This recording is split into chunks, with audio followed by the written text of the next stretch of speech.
bohong. Aku hanya memikirkan satu peraturan penting. Kenapa kau lakukan hari ini kalau kau bisa melakukannya besok? Few moments later.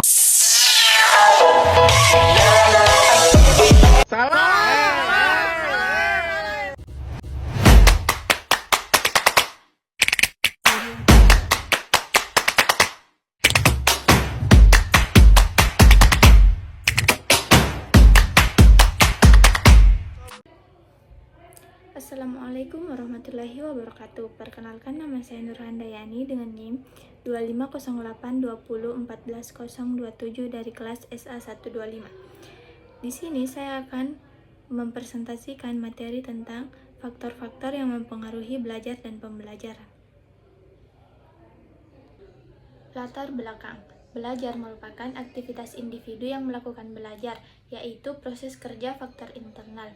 Kerja faktor internal menurut Piaget yaitu berupa proses penyesuaian atau adaptasi melalui asimilasi dan akomodasi antara stimulus dengan unit dasar kognisi seseorang yang oleh Piaget disebut skema. Piaget membedakan skema menjadi dua, yaitu satu, sensor motorik yang terkait dengan gerakan fisik mekanik seperti keterampilan berjalan, memegang mainan. Dua, kognitif skema seperti kemampuan berpikir, pemahaman konsep baru, dan yang sejenisnya. 1. Faktor internal. Faktor internal adalah faktor-faktor yang berasal dari dalam diri peserta didik itu sendiri. Faktor internal yang terdapat dalam diri individu yang belajar yaitu berupa faktor yang mengolah dan memproses lingkungan sehingga menghasilkan perubahan perilaku tingkah laku sebagai belajar.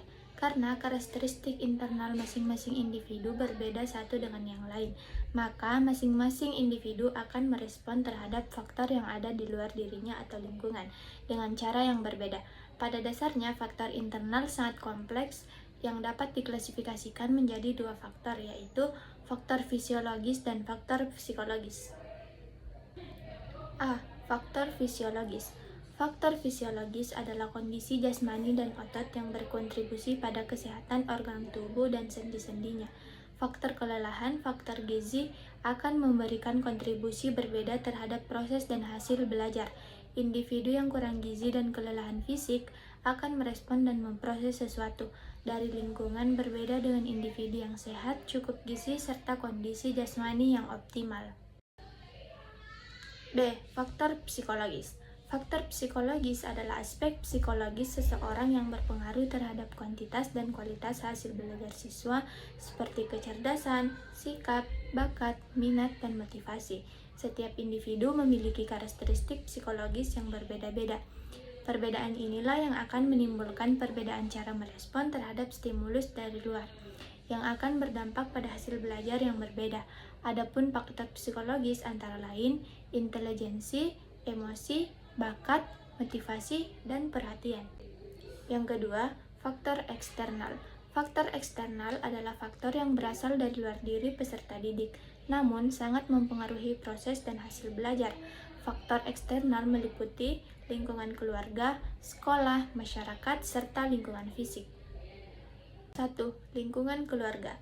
Pertama, lingkungan pendidikan pertama anak. Yang kedua, pola asuh orang tua mempengaruhi prestasi. Yang ketiga, dukungan keluarga, motivasi belajar meningkat. Yang keempat, konflik keluarga atau mengganggu konsentrasi. Di lingkungan sekolah. 1. Kualitas guru dan metode mengajar. Yang kedua, fasilitas dan suasana kelas. Yang ketiga, hubungan guru dan siswa. Yang keempat, manajemen kelas yang baik atau belajar efektif. Ketiga, di lingkungan masyarakat. Pertama, nilai masyarakat terhadap pendidikan. Yang kedua, lingkungan positif atau mendukung belajar. Ketiga, lingkungan negatif atau menghambat belajar. Yang keempat, pengaruh teman dan budaya sekitar. Lingkungan alam dan fisik. 1. Pencahayaan. 2. Kebersihan. 3. Ventilasi udara. Keempat, tingkat kebisingan. Dan yang kelima, lingkungan nyaman atau konsentrasi meningkat. Yang terakhir, media dan teknologi pendidikan. 1. Mempermudah akses informasi. Yang kedua, meningkatkan minat belajar. Yang ketiga, membantu memahami materi abstrak. Yang keempat, contoh video interaktif media digital.